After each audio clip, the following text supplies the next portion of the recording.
कहानी की शुरुआत होती है आज से करीब 10 साल पहले, साल 2016 में। मुस्कान रस्तोगी अपने माता पिता और नाना के साथ मेरठ के एक छोटे से घर में रहती थी। मुस्कान के नाना एक जाने माने ज्योतिष थे और उनसे मिलने के लिए रोज उनके घर कई लोग आते थे। उन्हीं में से एक था सौरभ राजपूत। सौरभ का अक्सर आना जाना लगा रहता था। जब सौरभ ने पहली बार मुस्कान को देखा तो उसे पहली ही नजर में मुस्कान से बेपनाह प्यार हो गया, जिसके बाद दोनों एक दूसरे से अक्सर मिला करते थे।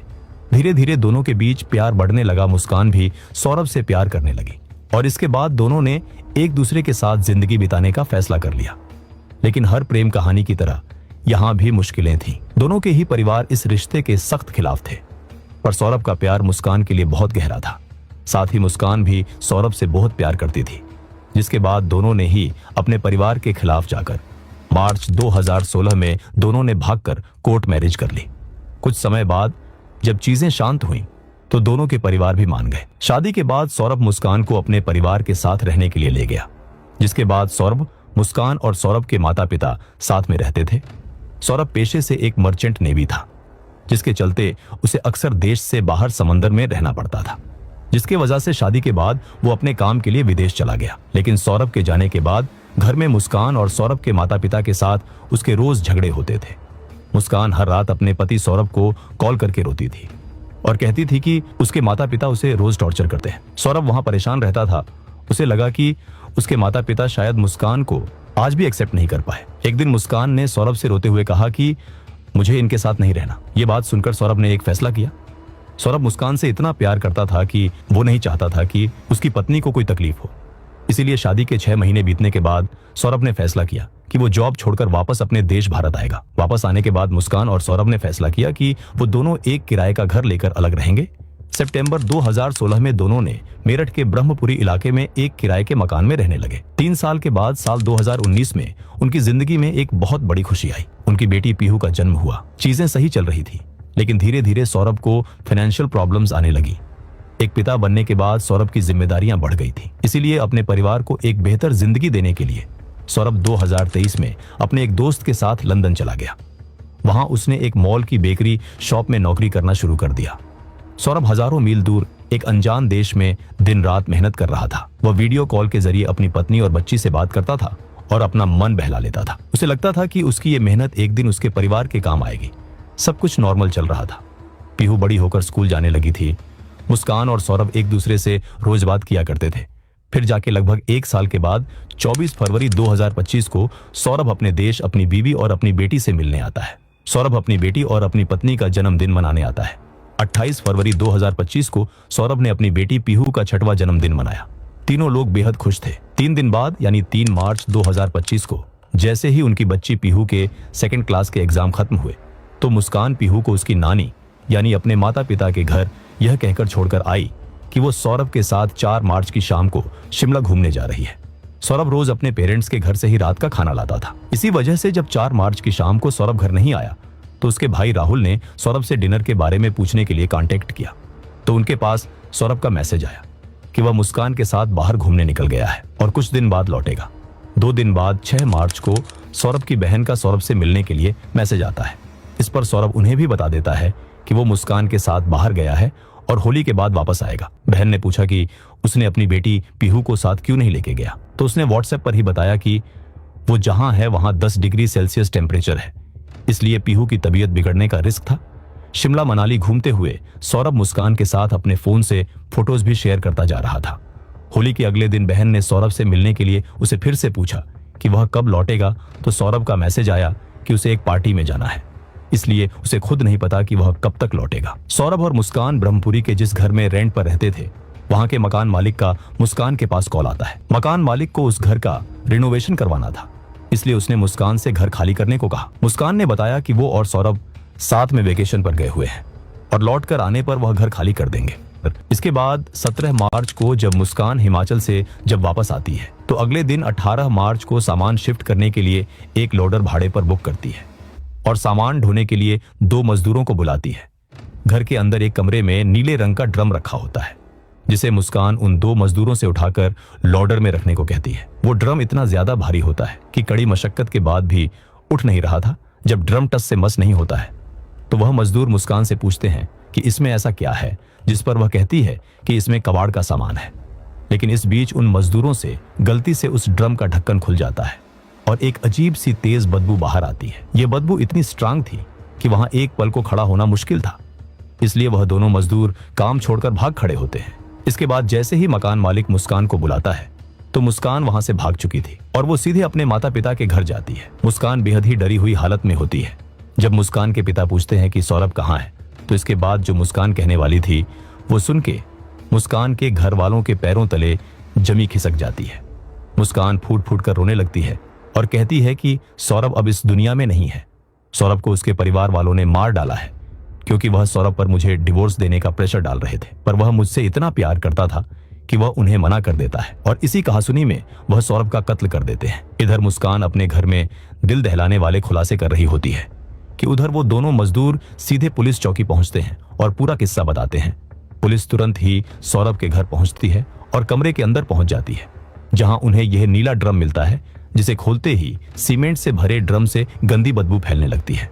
पुलिस हैरान रह जाती है कि इसमें ऐसा क्या है कि इतनी बदबू आ रही है, जिसके बाद पुलिस को ड्रम की जांच के लिए उसे पोस्टमार्टम हाउस भेजना था। लेकिन वह ड्रम इतना भारी होता है कि 10 पुलिस वाले मिलकर उसे घसीट घसीट कर घर से बाहर ले जाते हैं और बड़ी मुश्किल से उसे लोडर में चढ़ाकर पोस्टमार्टम हाउस में उसे कटवाने के लिए भेज देते हैं। ड्रम के अंदर ऊपर तक भरी सीमेंट जम चुकी थी, इसलिए उसे खोलने के लिए पुलिस मैकेनिक को बुलाकर उस ड्रम के टुकड़े करवाती है। मैकेनिक सीमेंट काट ही रहा होता है कि वहां खड़े लोगों के सामने ऐसा मंजर आता है जो उन पुलिस वालों ने कभी देखा नहीं था। सीमेंट के अंदर उन्हें कटा हुआ सर, 2 कटी हथेलियां और अलग अलग टुकड़ों में धड़ मिलता है। उसमें मिलने वाला सर किसी और का नहीं बल्कि मुस्कान के पति सौरभ राजपूत का होता है। वही सौरभ जो कुछ हफ्तों पहले ही अपने परिवार के पास आया था। आज उसकी लाश ऐसी हालत में मिलेगी, यह किसी ने सोचा ना था। इसके बाद पुलिस ने केस दर्ज किया और अपनी इन्वेस्टिगेशन शुरू कर दी थी और सबसे पहले सौरभ के माता पिता को पूछताछ के लिए बुलाया गया। पूछताछ में उसके माता पिता ने बताया कि उनका और सौरभ का रिश्ता बेहद अच्छा था, बल्कि उनका और मुस्कान का रिश्ता भी अच्छा था। पुलिस ने पूछा कि मुस्कान ने आप पर इल्जाम लगाया है, तो उस पर उसके माता पिता ने कहा कि हाँ, हम इस शादी से खुश नहीं थे, लेकिन कुछ समय बाद हमने मुस्कान को अपनी बहू के तौर पर स्वीकार कर लिया था। हम भला अपने ही बेटे का कत्ल क्यों करेंगे। इसके बाद पुलिस का शक अब मुस्कान के ऊपर आ गया था, तो पुलिस ने मुस्कान को हिरासत में लिया और जब मुस्कान से पूछताछ की गई तो मुस्कान काफी डरी हुई लग रही थी। पुलिस को वहीं पर शक होने लगा। जब पुलिस ने सख्ती से पूछा तो मुस्कान पूरी तरह टूट गई, जिसके बाद मुस्कान ने खुलासा किया और ऐसा खुलासा किया कि उसने सबको चौंका दिया। मुस्कान ने कहा कि साल 2019 में जब पीहू का जन्म हुआ था, उसी साल मुस्कान की जिंदगी में एक ऐसा मोड़ आया जिसने सब कुछ बर्बाद कर दिया। मुस्कान को अचानक उसके एक पुराने स्कूल दोस्त ने एक व्हाट्सएप ग्रुप में ऐड किया। यह उस स्कूल का एलुमनी ग्रुप था जहां मुस्कान 8वीं क्लास तक पढ़ी थी। इसी ग्रुप में एक नाम था साहिल शुक्ला। साहिल और मुस्कान बचपन में क्लासमेट रह चुके थे, हालांकि तब उनकी कोई खास बातचीत नहीं होती थी। साहिल ने 8वीं के बाद किसी वजह से स्कूल छोड़ दिया था। व्हाट्सएप पर दोनों के बीच घंटों बातें शुरू हुई। मुस्कान जो कि घर में अकेली रहती थी, उसे साहिल में एक टाइम पास नजर आने लगा। इसके बाद दोनों की मुलाकात एक शॉपिंग मॉल में हुई। ये मुलाकात धीरे धीरे मुलाकातों के सिलसिले में बदल गई। एक तरफ सौरभ लंदन की बेकरी में पसीना बहा रहा था और दूसरी तरफ मुस्कान अपने ही घर में साहिल को बुलाने लगी थी। लेकिन साहिल कोई आम लड़का नहीं था, वह एक हार्डकोर ड्रग एडिक्ट था। दिन रात गांजे के नशे में धुत रहना उसकी आदत थी और यही लत उसने मुस्कान को भी लगा दी। मुस्कान भी अब साहिल के साथ मिलकर नशे की दुनिया में डूबने लगी थी। आस पड़ोस के लोग यह सब देख रहे थे कि कैसे सौरभ की गैर मौजूदगी में एक अनजान लड़का मुस्कान के घर आता है और घंटों, यहां तक कि रातों भर वहां रुकता है। आखिरकार एक पड़ोसी से रहा नहीं गया और उन्होंने लंदन में बैठे सौरभ को यह सच्चाई बता दी। ये बात सुनने के बाद सौरभ के पैरों तले जमीन खिसक गई। उसने जब मुस्कान से इस बारे में पूछा तो मुस्कान ने अपनी गलती मानने के बजाय उल्टा सौरभ से ही झगड़ा शुरू कर दिया। तुमको मुझ पर विश्वास करना है तो करो, वरना मुझे कोई फर्क नहीं पड़ता। मैं वही करूंगी जो मैं करना चाहती हूं, मुस्कान ने बेबाकी से कह दिया। सौरभ टूट चुका था। इसके बाद जब 2023 में सौरभ बीच में भारत आया था, तब भी उसने मुस्कान को समझाने की कोशिश की, लेकिन मुस्कान है कि सौरभ की बात ही नहीं सुन रही थी। रोज रोज के झगड़ों और मुस्कान के कैरेक्टर को देखकर आखिरकार 2023 के अंत में सौरभ ने मुस्कान से डिवोर्स फाइल कर दिया। वह इस रिश्ते से बाहर आना चाहता था, लेकिन तभी मुस्कान के माता पिता ने सौरभ को समझाया और कहा कि शादी में उतार चढ़ाव आते रहते हैं, थोड़ा समय दो, सब ठीक हो जाएगा।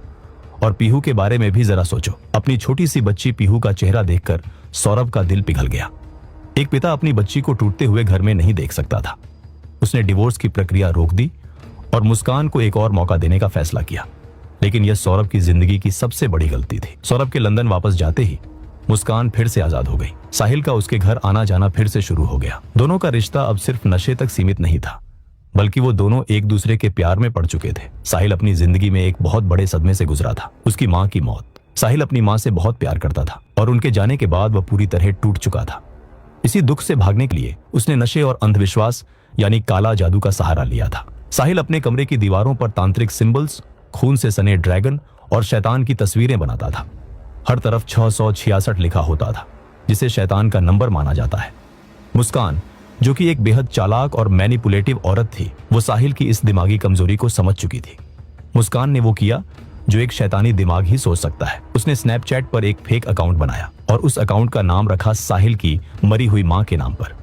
मुस्कान इस फेक अकाउंट से साहिल को मैसेज करती थी। नशे में धुत साहिल सच में यह मानने लगा था कि उसकी मरी हुई मां की आत्मा उससे बात कर रही है। मुस्कान ने साहिल की मां बनकर साहिल को 136 मैसेजेस भेजे। उसने लिखा, बेटा, मुस्कान बहुत अच्छी लड़की है, वो तुम्हारा ख्याल रखेगी। वो जो भी कहे उसकी बात मानना, कभी उसे दुख मत देना। जब साहिल पूरी तरह से मुस्कान के कंट्रोल में आ गया और उससे शादी करने की जिद करने लगा, तब मुस्कान ने एक और चाल चली। उसने उस फेक अकाउंट से साहिल को आखिरी हुक्म दिया, मुस्कान सिर्फ तुम्हारी है, लेकिन इसके लिए सौरभ का वध करना होगा।